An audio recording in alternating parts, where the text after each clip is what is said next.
ಕುಂಭ ರಾಶಿಯವರಿಗೆ ಒಂದು bad news ಆಗ್ತದೆ. ಯಾಕೆ ಅಂತಂದ್ರೆ ನಿಮ್ಮ ರಾಶಿಯಲ್ಲಿಗೆ ಮಹಾಸೂರ್ಯ ಗ್ರಹಣ ಸಂಭವಿಸ್ತಾ ಇದೆ ಈ ವರ್ಷ. ಅಂದ್ರೆ ಆಂಗ್ಲ ಸಂವತ್ಸರ 2026ನೇ ಇಸ್ವಿಯ ಮೊಟ್ಟ ಮೊದಲನೆಯ ಮಹಾಸೂರ್ಯ ಗ್ರಹಣ ನಿಮ್ಮದೇ ರಾಶಿಯಲ್ಲಿ ಸಂಭವಿಸ್ತಾ ಇದೆ. ಈ ಗ್ರಹಣ ಭಾರತದಲ್ಲಿ ಕಾಣಿಸ್ತಾ ಇಲ್ಲ, ಆಚರಣೆ ಇಲ್ಲ. ಅದಕ್ಕೋಸ್ಕರ ಆಚರಣೆ ಇಲ್ಲ ಅಂದ್ರೆ ಏನು, ಗ್ರಹಣದ ಆದಿ ಮಧ್ಯ ಅಂತ್ಯ ಮೂರ್ ಸಲ ಸ್ನಾನ ಮಾಡ್ತಕ್ಕಂಥದ್ದು, ಆಮೇಲೆ ಏನೋ ಉಪವಾಸ ಇರ್ತಕ್ಕಂಥದ್ದು, ಹೊರಗಡೆ ಹೋಗ್ಬಾರ್ದು ಅನ್ನುವಂಥದ್ದು, ದರ್ಬೆ ಹಾಕಿಡಬೇಕು ಅನ್ನುವಂಥದ್ದು, ಇದು ಯಾವುದರ ಅವಶ್ಯಕತೆಯೂ ಇಲ್ಲ. ಯಾವುದೇ ರೀತಿಯಾಗಿರ್ತಕ್ಕಂಥ ಗ್ರಹಣದ ಆಚರಣೆ ಇಲ್ಲ. ಯಾಕೆ? ಭಾರತದಲ್ಲಿ ಕಾಣಿಸ್ತಾ ಇಲ್ಲ, ಆದ್ರಿಂದ ಭಾರತದಲ್ಲಿ ಆಚರಣೆ ಇಲ್ಲ. ನೀವು ಯಾವ ದೇಶದಲ್ಲಿದ್ದೀರೋ ಅಲ್ಲಿ ಕಾಣಿಸ್ತಾ ಇದೆ ಅಂತ ಆದ್ರೆ ಅಲ್ಲಿ ಆಚರಣೆಯೂ ಸಹ ಇರ್ತದೆ, ಆದ್ರೆ ಪ್ರಭಾವ ಇದ್ದೇ ಇರುತ್ತೆ. ಜಸ್ಟ್ ಮಿಸ್ ಆಗಿದೆ ಗ್ರಹಣ. ಹೆಂಗೆ ಅಂದ್ರೆ ಸೂರ್ಯಾಸ್ತ ಆಗೋಕ್ಕೂ ಗ್ರಹಣ ಶುರುವಾಗೋಕ್ಕೂ ಸರಿ ಸಮಯ ಅನ್ನುವ ರೀತಿಯಲ್ಲಿದೆ. Just miss. ಪ್ರಭಾವ ಮಾತ್ರ ಗ್ಯಾರಂಟಿ ಇರುತ್ತೆ. ಕುಂಭರಾಶಿಯಲ್ಲೇ ಗ್ರಹಣ ಆದ್ರಿಂದ ಕುಂಭರಾಶಿಯವರಿಗೆ ಅದು ಅಶುಭ ಫಲ. ಯಾಕೆಂದ್ರೆ ನಿಮ್ಮ ರಾಶಿಯಲ್ಲಿ ಗ್ರಹಣವಾದ್ರೆ ನಿಮ್ಮ ರಾಶಿಯಿಂದ 4ನೇ ರಾಶಿಯಲ್ಲಿ, 8ನೇ ರಾಶಿಯಲ್ಲಿ, 12ನೇ ರಾಶಿಯಲ್ಲಿ ಹೀಗೆ ಗ್ರಹಣಗಳಾದಾಗ ಅದು ಅಶುಭ ಫಲ ಅಂತ ಹೇಳ್ತಾರೆ, ಗ್ರಂಥಗಳಲ್ಲಿ ತಿಳಿಸಲಾಗಿದೆ. ಸೊ ಆದ್ರಿಂದಾಗಿ ನಿಮ್ಮ ರಾಶಿಯಲ್ಲಿ ಗ್ರಹಣ ಅಂದ್ರೆ ಅದು ನಿಮಗೆ ಅಶುಭ ಫಲವೇ. ಸಪ್ತಮಾಧಿಪತಿಯಾಗಿರತಕ್ಕಂಥ ರವಿಗ್ರಹ ನಿಮ್ಮ ರಾಶಿಯಲ್ಲಿ ಗ್ರಸ್ತನಾಗ್ತಾ ಇದ್ದಾನೆ, ರಾಹುಗ್ರಸ್ತ. ಆದ್ರಿಂದ ನಿಮಗೆ ಏನೇನು ಸಮಸ್ಯೆಗಳಾಗಬಹುದು 5 ಪಾಯಿಂಟ್ಸ್ ಹೇಳ್ತೇನೆ. ಮೊದಲೇ ಹೇಳ್ಬಿಡ್ತೀನಿ, ಇದನ್ನ ನಿಮಗೆ ಹೆದರ್ಸ್ಲಿಕ್ಕೆ ಮಾಡ್ತಾ ಇರ್ತಕ್ಕಂಥ ವಿಡಿಯೋ ಅಲ್ಲವೇ ಅಲ್ಲ. ಬಹಳಷ್ಟು ಜನಕ್ಕೆ ಏನಿರುತ್ತೆ ಅಂದ್ರೆ ಆಚರಣೆನೇ ಇಲ್ಲ ಅಂತಂದ್ಮೇಲೆ ಫಲಾನೂ ಇಲ್ಲ ಅಂತ ಅನ್ಕೊಳ್ತಾ ಇರ್ತಾರೆ. ಬಟ್ ನನ್ನ ಪ್ರಕಾರ ಹಾಗಲ್ಲ. ಆಚರಣೆ ಬೇರೆ, ಫಲ ಬೇರೆ. ಆಚರಣೆ ಇದ್ರೂ ಫಲ ಇರುತ್ತೆ, ಆಚರಣೆ ಇಲ್ದೋದ್ರೂ ಫಲ ಇದ್ದೇ ಇರುತ್ತೆ. ಸೊ ಆದ್ರಿಂದ ಇದು. ಸೊ ಇನ್ನು ಎರಡನೇದಾಗಿ ಅಂತಂದ್ರೆ ಏನೇನ್ ಸಮಸ್ಯೆ ಆಗಬಹುದು ಅನ್ನುವಂಥದ್ದು ಮುಂಚಿತವಾಗಿ ನಿಮಗೆ ತಿಳಿಸ್ಕೊಬಿಟ್ಟು ನೀವು ಪರಿಹಾರ ಮಾಡ್ಕೊಬಿಟ್ರೆ ನಿಮ್ಗೆ ಆಯಾ ಸಮಸ್ಯೆಗಳು ಆಗೋದಿಲ್ಲ ಅನ್ನುವಂಥದ್ದು ಒಂದು ಧೈರ್ಯ ಬೇರೆ. ಸೊ ಆದ್ರಿಂದಾಗಿ ಈ ವಿಡಿಯೋ ಮಾಡ್ತಾ ಇದ್ದೀನಿ. ಪ್ರತಿಯೊಬ್ಬ ಕುಂಭರಾಶಿಯವರಿಗೆ ಬಹಳ ಬಹಳ ಇಂಪಾರ್ಟೆಂಟ್ ಆಗಿರ್ತಕ್ಕಂಥ ವಿಡಿಯೋ. ಸೊ ದಯವಿಟ್ಟು ಒಂದು ಸಹಾಯ ಮಾಡಿ, WhatsApp, Facebook, messenger, Telegram, Instagram ಎಲ್ಲ ಕಡೆ ಸಾಮಾಜಿಕ ಜಾಲತಾಣಗಳಲ್ಲಿ ವಿಡಿಯೋನ ಶೇರ್ ಮಾಡ್ಬಿಡಿ. ಪ್ರತಿಯೊಬ್ಬ ಕುಂಭರಾಶಿಯವರಿಗೆ ವಿಡಿಯೋ ರೀಚ್ ಆಗಲಿ. ನೀವು ನಮ್ಮ ಪೇಜ್ ಫಾಲೋ ಮಾಡ್ಕೊಳ್ಳಿ ಅಂದ್ರೆ ದಯವಿಟ್ಟು ಮೇಲೆ ಫಾಲೋ ಬಟನ್ ಇರುತ್ತೆ, ದಯವಿಟ್ಟು ನಮ್ಮ ಪೇಜ್ ಫಾಲೋ ಮಾಡ್ಕೊಳ್ಳಿ. ಅದೇ ರೀತಿಯಲ್ಲಿ ಯೂಟ್ಯೂಬ್ ಅಲ್ಲಿ ನೋಡ್ತಿದ್ರೆ ನಮ್ಮ ಚಾನಲ್ ಸಬ್ಸ್ಕ್ರೈಬ್ ಮಾಡ್ಕೊಳ್ಳಿ ಅಂದ್ರೆ ದಯವಿಟ್ಟು ಕೆಳಗಡೆ ಸಬ್ಸ್ಕ್ರೈಬ್ ಅಂತ ಬಟನ್ ಇರುತ್ತೆ, ಸಬ್ಸ್ಕ್ರೈಬ್ ಮಾಡ್ಕೊಂಡು ಬೆಲ್ ಬಟನ್ ಒತ್ಕೊಂಡು ಆಲ್ ಅಂತ ಮಾಡ್ಲಿಕ್ಕೆ ದಯವಿಟ್ಟು ಮರಿಬೇಡಿ. ವಿಶೇಷವಾದ ಪ್ರಶ್ನೆಗಳಿದ್ರೆ ದಯವಿಟ್ಟು ಕಮೆಂಟ್ ಮಾಡಿ. ನಾನು ಪ್ರಶ್ನೆಗಳನ್ನೆಲ್ಲ ಕಮೆಂಟ್ಸ್ ನೆಲ್ಲ ಓದ್ತಾ ಇರ್ತಾನೆ. ರಿಪ್ಲೈ ಮಾಡ್ಲಿ ಬಿಡ್ಲಿ, ನಿಮ್ಮ ಕಮೆಂಟ್ಸ್ ನಾನು ಖಂಡಿತವಾಗಿ ಓದ್ತಾ ಇರ್ತಾನೆ. ಸೊ ನೀವು ಕಮೆಂಟ್ ಸೆಕ್ಷನ್ ಓಪನ್ ಇರುತ್ತೆ, ಖಂಡಿತವಾಗಿ ನೀವು ಕಮೆಂಟ್ ಮಾಡಬಹುದಾಗಿರ್ತದೆ. ಆಯ್ತಲ್ವಾ? ಒಳ್ಳೆದಾಗಲಿ. ವಿಡಿಯೋನ ಶುರು ಮಾಡೋಣ. ನಮಸ್ಕಾರ, ನಾನು ವಿಠಲ್ ಭಟ್ ಮಾತಾಡ್ತಾ ಇರ್ತಕ್ಕಂಥದ್ದು. ಕುಂಭರಾಶಿಯಲ್ಲಿಯೇ ವರ್ಷದ ಮೊಟ್ಟ ಮೊದಲನೆಯ ಮಹಾಸೂರ್ಯ ಗ್ರಹಣದ ವಿಚಾರಗಳು. ಮೊದಲನೇ ವಿಚಾರ ಏನು ಗೊತ್ತಾ? ಮೊದಲನೇ ವಿಚಾರವೇ ನಿಮ್ಮ ಆತ್ಮವಿಶ್ವಾಸದಲ್ಲಿ ಕುಸಿತ ಕಾಣಬಹುದು ನೀವು ಅಂತ ಹೇಳಿ. ದೇಹದಲ್ಲೂ ಶಕ್ತಿ ಕಡಿಮೆ ಆಗಬಹುದು, ಆತ್ಮವಿಶ್ವಾಸವೂ ಕಡಿಮೆ. ಯಪ್ಪ ಇವತ್ತು ಸುಸ್ತಾಗ್ತಾ ಇದೆಯಪ್ಪ, ನನಗೆ ಏನೋ ಕೆಲಸ ಮಾಡಕ್ಕೆ ಆಗ್ತಾ ಇಲ್ಲ, ತುಂಬಾ ಸುಸ್ತು ಅನ್ಸ್ತಾ ಇದೆ, ಡಾಕ್ಟರ್ ಹತ್ರ ಹೋಗ್ಬರ್ಬೇಕು ಅನ್ಸ್ತಾ ಇದೆ. ಈ ತರ ಏನು ಮಾಡಕ್ ಉಮೇದಿ ಇಲ್ಲ, ಏನು ಮಾಡಕ್ಕೆ ಶರೀರವೇ ಸಹಕಾರ ಕೊಡ್ತಾ ಇಲ್ಲ ಅನ್ನುವ ರೀತಿಯಲ್ಲಿ ಸುಸ್ತಾಗೋದು ದೈಹಿಕವಾಗಿ. ಮಾನಸಿಕವಾಗಿಯೂ ಸಹ ಆತ್ಮವಿಶ್ವಾಸವೇ ಇರೋದಿಲ್ಲ. ಏನೇ ಗಟ್ಟಿದ್ರೆ ಅಯ್ಯೋ ನಂಗೆ ಯಾಕೋ ಮೂಡೇ ಇಲ್ಲ, ನಂಗೆ ಯಾಕೋ ಮನ್ಸೇ ಇಲ್ಲ, ಆಗಲ್ಲ ಅನಿಸ್ತಾ ಇದೆ. ಯಾಕೆಂದ್ರೆ ಸೂರ್ಯ ಗ್ರಹ ನಿಮಗೆ ಆತ್ಮಬಲವನ್ನ, ತೇಜಸ್ಸನ್ನ ಕೊಡ್ತಕ್ಕಂಥ ರವಿ ನಿಮ್ಮ ರಾಶಿಯಲ್ಲೇ ಗ್ರಸ್ತನಾಗ್ತಾ ಇದ್ದಾನೆ. ಅದೇ ರೀತಿಯಲ್ಲಿ ಒಳಬಲ ಕುಗ್ಗುವಂತ ಅನುಭವ. ನನಗೆ ಶಕ್ತಿನೇ ಇಲ್ಲಪ್ಪ, ನನ್ ಕೈಲಿ ಆಗೋದೇ ಇಲ್ಲ ಅಂತ ಆತ್ಮವಿಶ್ವಾಸ. ಮೊದಲೇ ನಾನ್ ಮಾಡ್ತೀನಿ ಅಂತಿದ್ದವ್ರು ನೀವು ಸಡನ್ ಆಗಿ ಇಲ್ಲ ನನ್ ಕೈಲಿ ಆಗಲ್ಲ ಅನ್ಸುತ್ತೆ, ನನ್ಗೆ ಯಾಕೋ ಆಗಲ್ಲೇ ಇಲ್ಲ ಅನ್ಸುತ್ತೆ ಅಂತೇಳಿ. ಆಮೇಲೆ ಕಾರಣನೇ ಇರೋದಿಲ್ಲ, ತುಂಬಾ ದಣಿವು, ಆಮೇಲೆ ಅಶಕ್ತತೆ, ಆಮೇಲೆ ಅಸಹನೆ. ಅಯ್ಯೋ ನಂಗೆಲ್ಲ ಮಾತಾಡೋಣ, ಹೋಗಿ ನಂಗೆ ಮಾತಾಡೋ ಸಿಟ್ಟು ಬರ್ತ ನೋಡಪ್ಪ. ಏನಾಯ್ತು ಅಂದ್ರೆ ಏನೂ ಆಗಿಲ್ಲ, ಹೋಗತ್ಲ, ನನ್ಗೆ ಏನು ಹೇಳಕ್ ಆಗ್ತಾ ಇಲ್ಲ ನನ್ಗೆ ಇವಾಗ ಅಂತ. ಅದರ ವಿಚಿತ್ರ ರೀಸನ್ಗಳನ್ನ ಕೊಡ್ತೀರಾ. ಆಮೇಲೆ ಆರೋಗ್ಯವನ್ನ ಲಘುವಾಗಿ ಕಾಣ್ಬಿಡ್ತೀರಾ. ಆತರ ಬಿಡು ಏನೂ ಆಗಲ್ಲ ಅನ್ನೋ ರೀತಿಯಲ್ಲಿ ಮಾಡ್ಬಿಡಿ. ಕಡ್ಡಾಯವಾಗಿ ವಿಶ್ರಾಂತಿ ತಗೊಳ್ಳಿ. ಬಹಳ ಬಹಳ ಬಹಳ ಇಂಪಾರ್ಟೆಂಟ್ ಇದು. ಅದರಲ್ಲೂ ಕೂಡ ನಿಮಗೆ ಈ ಸ್ತ್ರೀಯರಿಗೆ ಬಹಳ ವಿಶೇಷವಾದಂತಹ ಕೆಲವಿಷ್ಟು ಸಮಸ್ಯೆಗಳಿರ್ತದೆ. ಆ ಸಮಸ್ಯೆಗಳನ್ನ ತಾತ್ಸಾರ ಮಾಡಕ್ ಹೋಗ್ಬೇಡಿ ದಯವಿಟ್ಟು. ಇದು ನಿಮ್ಮ ದೀರ್ಘಕಾಲಿಕ ಸಮಸ್ಯೆ ಆಗದೇ ಇರಲಿ, ಒಂದಕ್ಕೊಂದು ಬೇರೆ ಬೇರೆ ಸಮಸ್ಯೆಗಳಾಗದೇ ಇರಲಿ ಅನ್ನುವಂತಹ ಕಾರಣಕ್ಕೋಸ್ಕರ ಹೇಳ್ತಾ ಇದ್ದೇನೆ. ನಾವು ವಿಶೇಷ ಪರಿಹಾರ ಮಾಡ್ತಾ ಇದ್ದೇವೆ, ನೀವು ಸಿಂಪಲ್ ಪರಿಹಾರಗಳು ಮಾಡ್ಕೊಳ್ಬಹುದು. ಈ ವಿಡಿಯೋ ಎಂಡ್ ಅಲ್ಲಿ ಎರಡನ್ನೂ ಸಹ ತಿಳಿಸ್ತೇನೆ, ದಯವಿಟ್ಟು ವಿಡಿಯೋ ಎಂಡ್ ತನಕ ನೋಡಿ. ಎರಡನೇ ಪ್ರಮುಖವಾದಂತಹ ವಿಚಾರ ಅಥವಾ ಎಚ್ಚರಿಕೆ ಅನ್ನಬಹುದು ಕುಂಭರಾಶಿಯವರಿಗೆ ಮಹಾಸೂರ್ಯ ಗ್ರಹಣ ಫಲದಲ್ಲಿ ಏನಪ್ಪಾ ಅಂದ್ರೆ ವೈವಾಹಿಕ ಜೀವನ ಅಸ್ತವ್ಯಸ್ತ ಅಥವಾ ಪಾಲುದಾರಿಕೆ, ಪಾರ್ಟ್ನರ್ಶಿಪ್ ಆ ವಿಚಾರಗಳಲ್ಲಿ ಸಂಬಂಧಗಳಲ್ಲಿ ಬಿರುಕು ಮೂಡುವ ಸಾಧ್ಯತೆಗಳು ಅಂತ. ಯಾಕಂದ್ರೆ ಸಪ್ತಮಾಧಿಪತಿ ಅಲ್ವೇ ರವಿ, ಸಪ್ತಮಾಧಿಪತಿಯಾದ ರವಿ ಗ್ರಹನೇ ಗ್ರಸ್ತನಾಗ್ತಾ ಇದ್ದಾನೆ ಅಂತಂದಾಗ ಅದು ಅಶುಭ ಫಲ ನಿಮ್ಮ ರಾಶಿಯಲ್ಲಿ ಅಂತಂದಾಗ ನಿಮಗೆ ಬಹಳ ಈ ವಿಚಾರಗಳಲ್ಲಿ ಸಮಸ್ಯೆ ಉಂಟಾಗ್ತದೆ. ಫ್ರೆಂಡ್ಸ್ ಜೊತೆಗಾಗಿರಬಹುದು, ಬಾಳ ಸಂಗಾತಿ ಲೈಫ್ ಪಾರ್ಟ್ನರ್ ಜೊತೆಗಾಗಿರಬಹುದು, ಅಥವಾ ಬಿಸ್ನೆಸ್ ಪಾರ್ಟ್ನರ್ಸ್ ಜೊತೆಗಾಗಿರ್ಬಹುದು, ಈಗೋ ಕ್ಲಾಶ್, ಈಗೋ ಹಿಡ್ಕೊಂಡು ಗಲಾಟೆ ಮಾಡ್ತಕ್ಕಂಥದ್ದು, ಈಗೋ ಕ್ಲಾಶ್ ಆಗ್ತಕ್ಕಂಥದ್ದು, ಗಲಾಟೆ ಮಾಡ್ತಕ್ಕಂಥದ್ದು, ದೂರ ಆಗ್ತಕ್ಕಂಥದ್ದು, ಅಥವಾ ಅವರೆಲ್ಲೋ ನೀವೆಲ್ಲೋ ಇದ್ರು ಕೂಡ ಫೋನಲ್ಲೇ ಆದ್ರೂ ಗಲಾಟೆ ಮಾಡ್ಕೊಳ್ತಕ್ಕಂಥದ್ದು, ಇದೆಲ್ಲ ಜಾಸ್ತಿ ಇದೆ. ಆಮೇಲೆ ಮಾತು ತಪ್ಪು ಬಿಡ್ತೀರಾ, ಯಾವ್ದೋ ಒಂದು ಮಾತು ತಪ್ಪೋಗಿ ದೊಡ್ಡ ವಿವಾದ ಆಗ್ತಕ್ಕ. ನೀನ್ ಮಾತಾಡ್ದಂಗೆ ನಡ್ಕೊಳ್ಳಿಲ್ಲ, ನೀನ್ ಮಾತು ಕೊಟ್ಟ ನೀನ್ ನುಡ್ದಂಗೆ ನಡಿಲಿಲ್ಲ, ನೀನ್ ಮಾಡ್ತೀನಿ ಅಂದ್ರೆ ಮಾಡ್ಲಿಲ್ಲ, ಮಾಡ್ಕೊಡ್ತೀನಿ ಅಂದ್ರೆ ಮಾಡ್ಕೊಡ್ಲಿಲ್ಲ, ನೀನ್ ಹಂಗ್ ಮಾಡ್ಲಿಲ್ಲ, ಹೇಳ್ದೆ ಆದ್ರೂ ಮಾಡ್ಲಿಲ್ಲ, ಈ ತರದ ಸಮಸ್ಯೆಗಳು ಸ್ವಲ್ಪ ಜಾಸ್ತಿ ಆಗುತ್ತೆ. ಸೊ ಗ್ರಹಣದ ಸಮಯದಲ್ಲಿ ಬಹಳ ಎಚ್ಚರಿಕೆಯಿಂದ ಇರಬೇಕು. ನೀವು ದಂಪತಿ ಆಗಿರ್ಲಿ, ಬಿಸ್ನೆಸ್ ಪಾರ್ಟ್ನರ್ ಜೊತೆ ಆಗಿರ್ಲಿ, ತೀಕ್ಷ್ಣವಾದಂತಹ ಮಾತುಗಳು ಆಡಬಾರದು. ನೀವೇ ಸುಧಾರಿಸ್ಕೊಂಡ್ಬಿಟ್ರೆ ತುಂಬಾ ಒಳ್ಳೇದು. ಎಳೆದಾಡ್ತೀನಿ, ದೊಡ್ಡ ಮಾಡ್ತೀನಿ ಇದನ್ನ ಅಂತಂದ್ರೆ ಇದು ಗ್ರಹಣದ ದುಷ್ಪ್ರಭಾವ, ನಿಮಗೇ ಅರಿವಿರಲ್ಲ ಇದು ಗ್ರಹಣದಿಂದಾಗಿ ಇಷ್ಟು ದೊಡ್ಡ ವಿಚಾರ ಬಂದ್ಬಿಡಿದೆ ಅಂತ ಹೇಳಿ. ಸೊ ಆದ್ರಿಂದಾಗಿ ಗ್ರಹಣದ ಪರಿಹಾರಗಳು, ಪ್ರಸಾದ ಧಾರಣೆಗಳು ಬಹಳ ಮುಖ್ಯವಾಗಿರುತ್ತೆ. ಈಗ ಹೇಳ್ತೇನೆ ಅದ್ರ ಪರಿಹಾರಗಳು, ವಿಡಿಯೋ ಎಂಡ್ ತನಕ ನೋಡಿ. ಮೂರನೆಯ ಪ್ರಮುಖವಾದಂತಹ ಎಚ್ಚರಿಕೆ ಕುಂಭರಾಶಿಯವರಿಗೆ ಮಹಾಸೂರ್ಯ ಗ್ರಹಣದ ಪ್ರಭಾವದಲ್ಲಿ ಏನಪ್ಪಾ ಅಂತಂದ್ರೆ ತಪ್ಪು ನಿರ್ಧಾರ, ದಾರಿ ತಪ್ಪುವ ಸಾಧ್ಯತೆ ಅಂತ. ಏನಾಗ್ಬಿಡಲಿದೆ, ರಾಹು ಹಾಗೂ ರವಿಯ ಯುತಿ ಇದೆಯಲ್ಲ, ಇದು ಭ್ರಮೆಯನ್ನ ಜಾಸ್ತಿ ಮಾಡುತ್ತೆ. ರಾಹುನೇ ವಿಶೇಷವಾಗಿ ಭ್ರಮಾಕಾರಕವನು, ಭ್ರಮೆ ಜಾಸ್ತಿ, ಬರೇ ಭ್ರಮಾಲೋಕದಲ್ಲಿ ಏನೋ ಭ್ರಮೆಯಲ್ಲಿ ಇದ್ದು ಬಿಡ್ತೀರಿ ಅಂತಾರಲ್ಲ, ಸೊ ಭ್ರಮೆಯನ್ನ ತುಂಬಾ ಜಾಸ್ತಿ ಮಾಡ್ತಾನೆ. ಆಮೇಲೆ ನಾನೇ ಸರಿ, ನಾನು ಕರೆಕ್ಟ್ ಆಗಿದ್ದೀನಿ ಅನ್ನುವ ಹಠ ಜಾಸ್ತಿ ಮಾಡ್ತಾನೆ. ಅದೇ ರೀತಿಯಲ್ಲಿ ತಪ್ಪು ದಿಕ್ಕಿನಲ್ಲಿ ಮುಂದುವರೆದು ಅಪಾಯವನ್ನ ಎದುರಿಸುವ ಸಾಧ್ಯತೆ ಜಾಸ್ತಿ ಆಗ್ಬಿಡುತ್ತೆ. ಏನಾಗ್ಬಿಡುತ್ತೆ, ಈ ರವಿ ರಾಹುವಿನ ಯುತಿ ನಿಮ್ಮಲ್ಲಿ ಒಂದು ಭ್ರಮೆಯನ್ನ ಉಂಟು ಮಾಡಿ, ನಾನೇ ಸರಿ ಇದ್ದೀನಿ ಅನ್ನುವ ತಪ್ಪು ತಿಳುವಳಿಕೆಯನ್ನು ಸಹ ಜಾಸ್ತಿ ಮಾಡಿ ಒಂದು ರಾಂಗ್ ಡೈರೆಕ್ಷನ್ ಅಲ್ಲಿ ನೀವು ಹೋಗುವ ಸಾಧ್ಯತೆ ಜಾಸ್ತಿ ಇರುತ್ತೆ. ಸೊ ಆದ್ರಿಂದ ತಕ್ಷಣವಾದ ನಿರ್ಧಾರಗಳು, ಈಗೇನು ನಿಮ್ದೇ ಬೇಗ ಹೇಳಿ, ನಿಮ್ದೇನ್ ನಿರ್ಧಾರ ಬೇಗ ಹೇಳಿ ಅನ್ನೋ ರೀತಿಯಲ್ಲಿ ಇದ್ದಾಗ ನಿಮ್ಮ ನಿರ್ಧಾರಗಳನ್ನು ತೆಗೆದುಕೊಳ್ಳಕ್ ಹೋಗ್ಬಿಡಿ. ನಿರ್ಧಾರಗಳನ್ನ ಮುಂದೂಡಿ ಸಲಹೆ ಪಡೆದು ಮಾತ್ರ ಎಚ್ಚರಿಕೆಯಿಂದ ಮುಂದಿನ ಹೆಜ್ಜೆ ಇಡಿ. ಏನೂ ಸಲಹೆ ಪಡೆಯದೆ ನೀವು ಮುಂದಿನ ಎಚ್ಚರಿಕೆ ಇಟ್ಟು ಮುಂದಿನ ನಿರ್ಧಾರ ತಗೋಗ್ಬಿಟ್ರಿ ಅಂದ್ರೆ ಅದು ಸಮಸ್ಯೆ ಆಗಬಹುದು. ಸೊ ದಯವಿಟ್ಟು ಎಚ್ಚರ. ಪರಿಹಾರಗಳು ನಾವು ಮಾಡ್ತಾ ಇದ್ದೇವೆ, ನಿಮಗೂ ಸಹ ಪರಿಹಾರಗಳು ತಿಳಿಸ್ತೇನೆ, ವಿಡಿಯೋ ಎಂಡ್ ತನಕ ನೋಡಿ. ನಾಲ್ಕನೆಯ ಪ್ರಮುಖವಾದಂತಹ ಎಚ್ಚರಿಕೆ ಅಥವಾ ವಿಚಾರ ಕುಂಭರಾಶಿಯವರಿಗೆ ಮಹಾಸೂರ್ಯ ಗ್ರಹಣದ ಫಲದಲ್ಲಿ ಏನಪ್ಪಾ ಅಂತಂದ್ರೆ ಮಾನಸಿಕ ಅಶಾಂತಿ, ಏಕಾಂತದ ಭಾವ ಅಂತ, ಒಂಟಿತನದ ಭಾವ ಅಂತ ಹೇಳ್ಬೋದು.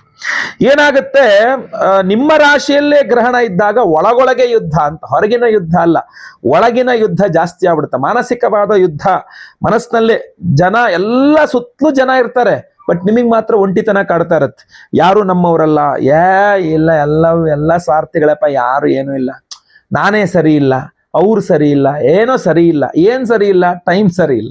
ಗ್ರಹಣದಿಂದಾಗಿ ಆ ಒಂದು ಇದು ನಿದ್ರೆ ಇರಲ್ಲ, ಅಶಾಂತಿ, ನಿದ್ರೆ ಸರಿ ಇಲ್ಲ, ಅದರಿಂದ ಮನಸ್ಸಿಗೆ ಅಶಾಂತಿ ಇರುತ್ತೆ. ಸ್ವಲ್ಪ ಮೌನ ಮಾಡಿ, ಸ್ವಲ್ಪ ಧ್ಯಾನ ಮಾಡಿ, ಜಪ ಮಾಡುವ ಅವಶ್ಯಕತೆ ಜಾಸ್ತಿ ಇದೆ. ಜಪತಪಾದಿಗಳು, ವಿಷ್ಣು ಸಹಸ್ರನಾಮವನ್ನ ಕೇಳಿಸ್ಕೊಳ್ಳಿ, ತುಂಬಾ ಒಳ್ಳೇದು. ನಕಾರಾತ್ಮಕ ನೆಗೆಟಿವ್ ಥಾಟ್ಸ್ ಬರದೇ ಇರುವಂತೆ ಎಚ್ಚರಿಕೆ ವಹಿಸಲೇಬೇಕು. ಪರಿಹಾರಗಳನ್ನು ನಾವು ಮಾಡ್ತಾ ಇದ್ದೇವೆ, ನೀವು ಮಾಡ್ಕೊಳ್ಬಹುದು. ಈಗ ಮುಂದೆ ಪರಿಹಾರ ಎಂಡಲ್ಲಿ ತಿಳಿಸ್ತೇನೆ ನಾನು ನಿಮಗೆ. ಐದನೇ ಎಚ್ಚರಿಕೆ ಕುಂಭರಾಶಿಯವರಿಗೆ ಈ ಒಂದು ಮಹಾಸೂರ್ಯ ಗ್ರಹಣದ ಫಲದಲ್ಲಿ ಏನಪ್ಪಾ ಅಂತಂದ್ರೆ ನಿಮ್ಮ ಗೌರವ, ನಿಮ್ಮ ಇಮೇಜ್ಗೆ ಧಕ್ಕೆ ಬೀಳಿಸುವ ಸಾಧ್ಯತೆ, ಧಕ್ಕೆಯಾಗುವ ಸಾಧ್ಯತೆ ಜಾಸ್ತಿ ಕಂಡು ಬರ್ತಾ ಇದೆ. ನೋಡಿ, ಸೂರ್ಯ ರವಿಗ್ರಹ ಇದಾರಲ್ಲ, ಅವನು ನಿಮಗೆ ಗೌರವವನ್ನ ಕೊಡಿಸುವಂತಹ, ಸ್ಥಾನಮಾನಗಳನ್ನ ಕೊಡಿಸುವಂತಹ ಗ್ರಹ ಯಾವುದು ಅಂದ್ರೆ ರವಿಗ್ರಹ. ಸೊ ರವಿಗ್ರಹನೇ ನಿಮ್ಮ ರಾಶಿಯಲ್ಲಿ ರಾಹುಗ್ರಸ್ತನಾಗ್ತಾ ಇದ್ದಾನೆ ಅಂದಾಗ ತಪ್ಪು ತಿಳುವಳಿಕೆ ಜಾಸ್ತಿ ಆಗ್ಬಿಡುತ್ತೆ. ಸೊ ಗೌರವವನ್ನ, ಸ್ಥಾನಮಾನಗಳನ್ನ ಕೊಡುವಂತಹ ಗ್ರಹ ತಪ್ಪು ತಿಳುವಳಿಕೆಯನ್ನ ಕೊಡತಕ್ಕಂತಹ ಗ್ರಹವಾದ ರಾಹುವಿನೊಂದಿಗೆ ಸೇರಿಕೊಂಡು ಗ್ರಸ್ತನಾದಾಗ ನಿಮ್ಮ ಸ್ಥಾನಮಾನ, ಮಾನ ಮರ್ಯಾದೆ ಇದಗಳಿಗೆ, ನಿಮ್ಮ ಗೌರವ, ನಿಮ್ಮ ಗೌರವ ಮರ್ಯಾದೆಗಳಿಗೆ ಧಕ್ಕೆ ಉಂಟಾಗತಕ್ಕಂಥ, ಆಮೇಲೆ ತಪ್ಪು ತಿಳುವಳಿಕೆ, ನಿಮ್ ಬಗ್ಗೆ ತಪ್ಪು ತಿಳ್ಕೊಳ್ತಕ್ಕಂಥದ್ದು, ಹೊರಗಡೆ ಎಲ್ಲರೂ ಸಹ ನಿಮ್ ಬಗ್ಗೆ ತಪ್ಪು ತಿಳಿದುಕೊಳ್ಳುವ ಸಾಧ್ಯತೆ ಜಾಸ್ತಿ ಇದೆ. ನಾನು ಹಂಗಲ್ಲ, ಅದಲ್ಲ, ಅದು ಸುಳ್ಳು ಅಂತ ನೀವು ಎಷ್ಟು ಜನಕ್ಕೆ ಅಂತ ಹೇಳ್ಕೊಂಡು ಹೋಗ್ತೀರಾ? ಒಬ್ರಿಗೆ, ಇಬ್ರಿಗೆ, 100, 10 ಎಷ್ಟು ಜನಕ್ಕೆ ಅಂತ ಹೋಗ್ತೀರಾ?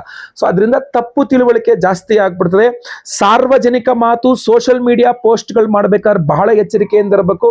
ಸಾರ್ವಜನಿಕವಾಗಿ ಮಾತಾಡ್ಬೇಕಾದ್ರೂ ಎಚ್ಚರಿಕೆಯಿಂದ ಇರಬೇಕು. ವಿವಾದಾತ್ಮಕ ವಿಚಾರಗಳಿಂದ ಆದಷ್ಟು ದೂರ ಇರ್ಲಿಕ್ಕೆ ಟ್ರೈ ಮಾಡಿ, ಪ್ರಯತ್ನ ಮಾಡಿ. ಇಲ್ಲ ಅಂದ್ರೆ ವಿವಾದಗಳಲ್ಲಿ ಸಿಲ್ಕೊಂಡ್ಬಿಡ್ತೀರ ನೀವು ಕೂಡ. ಎಲ್ಲ ವಿವಾದ ನಡೀತಾ ಇದೆ, ಏನೋ ಆಗ್ತಾ ಇದೆ ಅಂದ್ರೆ ಬಿಟ್ಬಿಡಿ, ಅದ್ರ ಪಾಡಿಗದು. ನೀವು ಅಲ್ಲಿ ಮೂಗು ತೂರ್ಸ್ಕೊಂಡು ಹೋಗಿ ನಿಮ್ದೊಂದು ಅಭಿಪ್ರಾಯ ಹೇಳಕ್ಕೂ ಅದನ್ನ ನೀವು ಸಿಗಾಕಳ್ತೀರ, ನೀವು ಸರಿ ಇಲ್ಲ ಅನ್ನಂಗೆ ಆಗ್ಬಿಡುತ್ತೆ, ಅದೇನೋ ಅರ್ಥ ಆಗ್ಬಿಡುತ್ತೆ. ಸೊ ಅದರಿಂದ ಎಲ್ಲಾ ಕಡೆ, ಅದು ಆಫೀಸಲ್ಲಿ ಇರ್ಬೋದು, ಬಿಸ್ನೆಸ್ ಜಾಗದಲ್ಲಿ ಇರ್ಬೋದು, ದಂಪತಿಗಳ ಮಧ್ಯೆ ಇರ್ಬೋದು, ಫ್ರೆಂಡ್ಸ್ ಜೊತೆಗಿರ್ಬಹುದು, ಪ್ರಯಾಣದಲ್ಲಿರ್ಬಹುದು, ಆರೋಗ್ಯದಲ್ಲಿರ್ಬೋದು, ಕೋರ್ಟು ಕಚೇರಿ ಇರ್ಬೋದು, ಎಲ್ಲೇ ಇರ್ಬೋದು, ಎಲ್ಲಾ ಕಡೆ ನಿಮಗೊಂದು ರಕ್ಷಣೆ ಬೇಕು. ಅದಕ್ಕೆ ವಿಶೇಷವಾದ ಪರಿಹಾರಗಳು ಬೇಕು. ಸಿಂಪಲ್ ಪರಿಹಾರ, ಗೋಧಿ ದಾನ ಮಾಡಬೇಕು, ಉದ್ದಿನ ಬೇಳೆ ದಾನ ಮಾಡಬೇಕು. 17ನೇ ತಾರೀಕು ಗ್ರಹಣ ಅಲ್ವೇ, 18ನೇ ತಾರೀಕು ಬೆಳಗ್ಗೆ ಎದ್ದು ನೀವು 1 kg ಗೋಧಿ, 1 kg ಉದ್ದಿನ ಬೇಳೆಯನ್ನ ದೇವಸ್ಥಾನದಲ್ಲಿ ದಾನ ಮಾಡಿದ್ರು, ಸಮರ್ಪಣೆ ಮಾಡಿದ್ರು ಆಗತ್ತೆ.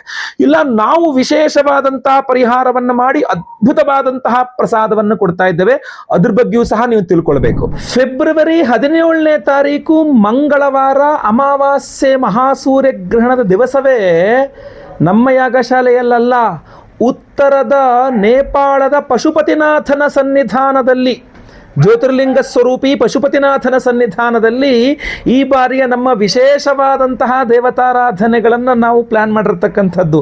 ನಮಗೆಲ್ಲ ಗೊತ್ತಿರ್ತಕ್ಕಂಥ, ಹಲಬರಿಗೆಲ್ಲ ಗೊತ್ತಿರ್ತದೆ, ಪ್ರತಿ ವರ್ಷಕ್ಕೊಮ್ಮೆ ನಾವು ನೇಪಾಳದ ಪಶುಪತಿನಾಥನ ಸನ್ನಿಧಾನದಲ್ಲಿ ಶಿವರಾತ್ರಿ ಅಮಾವಾಸ್ಯೆ ದಿವಸ ನಾವು ದೇವತಾರಾಧನೆಯನ್ನು ಮಾಡ್ತೇವೆ.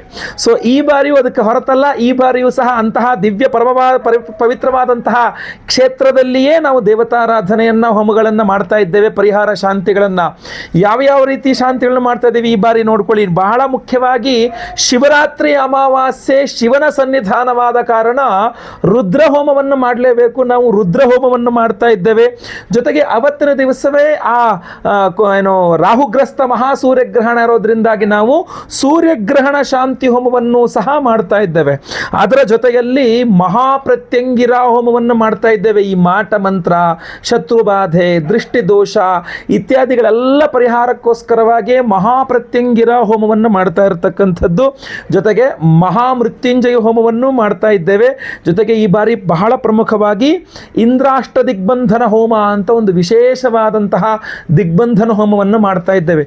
ಇದೆಲ್ಲ ಮಾಡಿ ವಿಶೇಷವಾದಂತಹ ಪ್ರಸಾದವನ್ನು ಕೊಡ್ತಾ ಇರತಕ್ಕಂಥದ್ದು ನಾವು ಯಾವುದಪ್ಪ ಅಂತಂದರೆ, ಈ ಒಂದು ವಿಶೇಷವಾಗಿರತಕ್ಕಂಥ ಪ್ರಸಾದ ಇದು ಮಹಾರುದ್ರ ತ್ರಿಶಕ್ತಿ ಮಾಲೆ. ಇದರಲ್ಲಿ 3 ವಿಧದ ವಿಶೇಷವಾದಂತಹ ಒಂದು ದ್ರವ್ಯಗಳಿದೆ. ಇದರ ಒಂದು ಬಂದು ಕರುಂಗಾಲಿ ಮಾಲೆ, ಎಲ್ಲರಿಗೂ ಗೊತ್ತಿರತಕ್ಕಂಥ, ನಾವು ಈ ಹಿಂದೆ ಸಹ ಕೊಟ್ಟಿದ್ದೇವೆ ಕರುಂಗಾಲಿ ಮಾಲೆ ಅಂಥೇಳಿ. ಎರಡನೇದು ವ್ಯಾಘ್ರನೇತ್ರ ರತ್ನ ಮಾಲೆ, ವ್ಯಾಘ್ರನೇತ್ರ ರತ್ನ ಮಣಿಗಳು. ಇನ್ನು 3ನೇದು ಜ್ವಾಲಾಮುಖಿ ರತ್ನಗಳು. ಸೊ 3 ಅದ್ಭುತವಾದಂತಹ ತ್ರಿಶಕ್ತಿಗಳನ್ನು ಸೇರಿಸಿರ್ತಕ್ಕಂಥದ್ದು. ಒಂದು ಕರುಂಗಾಲಿ, ಇನ್ನೊಂದು ವ್ಯಾಘ್ರನೇತ್ರ ರತ್ನ, ಹಾಗೂ ಇನ್ನೊಂದು ಜ್ವಾಲಾಮುಖಿ. ಈ ಒಂದು ವಿಶೇಷವಾದಂತಹ ತ್ರಿಶಕ್ತಿ ಮಾಲೆಯನ್ನು, ರುದ್ರ ತ್ರಿಶಕ್ತಿ, ಮಹಾರುದ್ರ ತ್ರಿಶಕ್ತಿ ಮಾಲೆ ಇದು. ಯಾಕೆಂದರೆ ಇದನ್ನ ರುದ್ರ ಹೋಮದಲ್ಲಿ, ಅದರ ಜೊತೆಯಲ್ಲಿ ಮಹಾಪ್ರತ್ಯಂಗಿರ ಹೋಮದಲ್ಲಿ, ಅದರ ಜೊತೆಯಲ್ಲಿ ಇಂದ್ರಾಷ್ಟ ದಿಗ್ಬಂಧನ ಒಂದು ವಿಶೇಷವಾದಂತಹ ಹೋಮದಲ್ಲಿ, ಹಾಗೂ ಸ್ವಯಂವರ ಪಾರ್ವತಿ ಹೋಮ, ಗುರುಶಾಂತಿ, ಶನಿಶಾಂತಿ ಸಹಿತ ಮಹಾನವಗ್ರಹ ಶಾಂತಿ ಹೋಮಗಳಲ್ಲಿ ಈ ವಿಶೇಷವಾಗಿರ್ತಕ್ಕಂಥ ಮಾಲೆಯನ್ನು ಎನರ್ಜೈಸ್ ಮಾಡ್ತೇವೆ. ನೆನಪಿಟ್ಕೊಳ್ಳಿ, 3 ವಿಶೇಷವಾದಂತಹ ರತ್ನಗಳಿದೆ. ಇದರಲ್ಲಿ ಕರುಂಗಾಲಿನೂ ಇದೆ, ಇದರಲ್ಲಿ ಜ್ವಾಲಾಮುಖಿನೂ ಇದೆ. ಏನು ಭೂಗರ್ಭದಿಂದ ಜ್ವಾಲಾಮುಖಿ ಸ್ಫೋಟಗೊಂಡು ಲಾವಾ ರಸ ಹೊರಬರುತ್ತಲ್ಲ, ಆ ಜ್ವಾಲಾಮುಖಿ ರತ್ನವೂ ಇದೆ. ಇದರಲ್ಲಿಯೇ ವಿಶೇಷವಾಗಿ ವ್ಯಾಘ್ರನೇತ್ರ ರತ್ನವೂ ಸಹ ಇದೆ. ಸೊ ಈ ಒಂದು ಅದ್ಭುತವಾದಂತಹದ್ದು ಮಹಾಪ್ರತ್ಯಂಗಿರ ಹೋಮದಲ್ಲಿ ಎನರ್ಜೈಸ್ ಆದಾಗ ಮಾಟಮಂತ್ರ, ದೃಷ್ಟಿದೋಷ, ಶತ್ರುಬಾಧೆಗಳನ್ನು ಪರಿಹಾರ ಮಾಡಿಕೊಳ್ಳುತ್ತೆ. ವ್ಯಾಘ್ರನೇತ್ರ ರತ್ನವೂ ಇರೋದ್ರಿಂದಾಗಿ ಇದು ನಿಮ್ಮ ದೃಷ್ಟಿದೋಷಾದಿಗಳನ್ನು ಪರಿಹಾರ ಮಾಡಿಕೊಡುತ್ತೆ. ಇದರಲ್ಲಿ ಜ್ವಾಲಾಮುಖಿ ರತ್ನ ಇರೋದ್ರಿಂದ ಇಂದ್ರಾದ್ಯಷ್ಟ ದಿಕ್ಪಾಲಕ, ವಿಶೇಷವಾದ ಇಂದ್ರಾಷ್ಟ ದಿಕ್ಪಾಲಕ ಹೋಮಗಳಲ್ಲಿ ಇದು ಎನರ್ಜೈಸ್ ಆಗೋದ್ರಿಂದಾಗಿ ನಿಮಗೆ ದಿಗ್ಬಂಧನ, ಒಂದು ನೆಗೆಟಿವ್ ಎನರ್ಜೀಸ್ ಹೊರಗೋಗಬೇಕು, ಇನ್ನೊಂದು ದಿಗ್ಬಂಧನದಿಂದ ಯಾವುದೇ ನೆಗೆಟಿವ್ ಎನರ್ಜೀಸ್ ನಿಮ್ಮನ್ನು ತಾಕಬಾರದು. ಅಂತಹ ಅದ್ಭುತವಾದಂತಹ ಈ ಒಂದು ಮಾಲೆಯನ್ನ ಶಿವರಾತ್ರಿ ಅಮಾವಾಸ್ಯೆ ಮಹಾಸೂರ್ಯಗ್ರಹಣ ಪರ್ವ ದಿನದಂದು ನೇಪಾಳದ ಪಶುಪತಿನಾಥನ ಸನ್ನಿಧಾನದಲ್ಲಿ ಇದನ್ನು ಎನರ್ಜೈಸ್ ಮಾಡಿ ನಾವು ನಿಮಗೆ ಕೊಡ್ತಾ ಇರ್ತಕ್ಕಂಥದ್ದು, ಕಳಿಸ್ಕೊಡ್ತಕ್ಕಂಥದ್ದು. ಇದನ್ನೇ ಅಲ್ಲಿಗೆ ತೆಗೆದುಕೊಂಡು ಹೋಗಿ ಅಲ್ಲೇ ಎಲ್ಲ ಎನರ್ಜೈಸ್ ಮಾಡಿ ಮತ್ತೆ ವಾಪಸ್ ಅಲ್ಲಿಂದ ತಂದು ನಾವು ನಿಮಗೆ ಕಳಿಸ್ಕೊಡ್ತೇವೆ. ಫೆಬ್ರವರಿ 17ನೇ ತಾರೀಕು ಮಂಗಳವಾರವೇ ಹೋಮ ಇರತಕ್ಕಂಥದ್ದು. ನಾನು ಮತ್ತೆ ಪುನಃ ವಾಪಸ್ ಅಲ್ಲಿಂದ ಬಂದು ನಾವಿಲ್ಲಿ ಪ್ರಸಾದವನ್ನು ಕೊಟ್ಟು ನಾವು ನಿಮಗೆ ಇದನ್ನು ಕಳಿಸ್ಕೊಡ್ತಕ್ಕಂಥದ್ದಾಗಿರ್ತದೆ. ಈ ಸಮಯವನ್ನು ನೀವು ಗಮನಿಸಬೇಕು. ನಾನು ಯಾವುದೋ ಪಕ್ಕದ ಊರಿಗೋ, ಪಕ್ಕದ ಜಿಲ್ಲೆಗೋ, ಪಕ್ಕದ ರಾಜ್ಯಕ್ಕೆ ಹೋಗ್ತಾ ಇಲ್ಲ, ಪಕ್ಕದ ದೇಶಕ್ಕೆ ಹೋಗ್ತಾ, ಇನ್ನೊಂದು ದೇಶಕ್ಕೆ ಹೋಗ್ತಾ ಇರತಕ್ಕಂಥದ್ದು. ಸೊ ಅದರಿಂದಾಗಿ ಆ ದೇಶ ಅಂದರೆ ನೇಪಾಳ ದೇಶದಲ್ಲಿ ನಮ್ಮ ಜ್ಯೋತಿರ್ಲಿಂಗ ಅಂತಂದರೆ ಜ್ಯೋತಿರ್ಲಿಂಗದ ಇನ್ನೊಂದು ಭಾಗ ಅಂತ ಹೇಳ್ತಾರೆ, ಮುಖ ಭಾಗ ಅಂತ ಹೇಳ್ತಾರೆ ಪಶುಪತಿನಾಥನನ್ನ. ಇಲ್ಲಿ ಬೆನ್ನಿನ ಭಾಗ ಬಂದು ಕೇದಾರನಾಥ, ಮುಖ ಭಾಗ ಬಂದು ಪಶುಪತಿನಾಥ ಅಂತ ಹೇಳ್ತಾರೆ. ಆ ಪಶುಪತಿನಾಥ ಜ್ಯೋತಿರ್ಲಿಂಗದ ಸನ್ನಿಧಾನದಲ್ಲಿ ಶಿವರಾತ್ರಿ ಅಮಾವಾಸ್ಯೆ ಮಹಾಸೂರ್ಯಗ್ರಹಣದ ಒಂದು ವಿಶೇಷ ಪರ್ವ ದಿನದಂದೇ ಈ ವಿಶೇಷವಾದಂತಹ ಮಾಲೆಯನ್ನು ಎನರ್ಜೈಸ್ ಮಾಡಿ ಪ್ರತಿಯೊಬ್ಬರಿಗೂ ಸಹ ಕೊಡ್ತಾ ಇದ್ದೇವೆ. ಈ ಒಂದು ಅದ್ಭುತವಾದಂತಹ ಮಹಾರುದ್ರ ತ್ರಿಶತಿ ವಿಶೇಷ ಮಾಲೆಯನ್ನು ದಯವಿಟ್ಟು ನೀವು ಮಿಸ್ ಮಾಡ್ಕೊಳ್ಳೋಕೆ ಹೋಗ್ಬಿಡಿ. ಸಂಕಲ್ಪ ಸೇವೆಗೆ ಹೆಸರು ಕೊಟ್ಕೊಳ್ಳಿ. ಸ್ಕ್ರೀನ್ ಮೇಲೆ ಕಾಣ್ತಾ ಇರ್ತಕ್ಕಂಥ ನಂಬರ್ಗೆ ನಿಮ್ಮ ಹೆಸರು, ಗೋತ್ರ ಗೊತ್ತಿದ್ರೆ, ನಕ್ಷತ್ರ ಗೊತ್ತಿದ್ರೆ, ರಾಶಿ ಗೊತ್ತಿದ್ರೆ ಬೇಗ ಬೇಗ ವಾಟ್ಸಪ್ ಮಾಡ್ಕೊಳ್ಳಿ. ಲೈವಲ್ಲಿ ನೇಪಾಳದಲ್ಲಿ ನಿಮ್ಮ ಹೆಸರು ಸಂಕಲ್ಪ ಆಗ್ತಕ್ಕಂಥದ್ದು ನೀವು ಇಲ್ಲೇ ಕೂತ್ಕೊಂಡು ನಿಮ್ಮ ಮನೆಯಲ್ಲಿ ನೋಡ್ಕೊಳ್ಬಹುದಾಗಿರ್ತದೆ. ನೇಪಾಳದಲ್ಲಿ ನಾನು ಸಂಕಲ್ಪ ಮಾಡ್ತಾ ಇರ್ತೇನೆ, ಹೆಸರು ನಾನೇ ಕೂತ್ ಸಂಕಲ್ಪ ಮಾಡ್ತೇನೆ. ನೀವು ಇಲ್ಲಿ ನಿಮ್ಮ ಮನೆಗಳಲ್ಲಿ ಕೂತ್ಕೊಂಡು ನಿಮ್ಮ ಹೆಸರು ಅಲ್ಲಿ ಸಂಕಲ್ಪ ಆಗೋದು ನೀವು ಲೈವಲ್ಲಿ ನೋಡಬಹುದಾಗಿರ್ತದೆ. ಎಲ್ಲ ಹೋಮಗಳನ್ನು ನಾವು ನೇಪಾಳದಲ್ಲಿ ಮಾಡುವ ಎಲ್ಲ ಹೋಮಗಳನ್ನು ನೀವು ಇಲ್ಲೇ ಕೂತ್ಕೊಂಡು ಲೈವ್ ನೋಡಬಹುದು. ಎಲ್ಲ ಹೋಮಗಳ ಭಸ್ಮ, ಕುಂಕುಮಾರ್ಚನೆ, ಕುಂಕುಮ ಪ್ರಸಾದ್ ಜೊತೆಗೆ ಈ ವಿಶೇಷವಾದಂತಹ ಮಹಾರುದ್ರ ತ್ರಿಶಕ್ತಿ ಒಂದು ಮಾಲೆಯನ್ನು ನಾವು ಅಲ್ಲಿಂದ ಎನರ್ಜೈಸ್ ಮಾಡ್ಕೊಂಡು ತಗೊಂಡಿರ್ತಕ್ಕಂಥ ನಿಮಗೆ ಸ್ಪೀಡ್ ಪೋಸ್ಟಲ್ಲಿ ಕಳಿಸ್ಕೊಡ್ತೇವೆ. ಸೊ ದಯವಿಟ್ಟು ಸ್ಕ್ರೀನ್ ಮೇಲೆ ಕಾಣುವಂಥ ನಂಬರ್ಗೆ ನೀವು ಸಂಕಲ್ಪ ಸೇವೆ ಕೊಟ್ಕೊಳ್ಬಹುದಾಗಿರ್ತದೆ. ಬಹಳ ಲಿಮಿಟೆಡ್ ಆಗಿ ನಾವು ಮಾಲೆ ಮಾಡಿಸಿರ್ತಕ್ಕಂಥದ್ದು. ಸೊ ದಯವಿಟ್ಟು ಬೇಗ ಬೇಗ ನಿಮ್ಮ ವಿವರಗಳನ್ನೆಲ್ಲ ವಾಟ್ಸಪ್ ಮಾಡ್ಕೊಳ್ಳಿ ಸ್ಕ್ರೀನ್ ಮೇಲೆ ಕಾಣ್ತಾ ಇರ್ತಕ್ಕಂಥ ನಂಬರ್ಗೆ.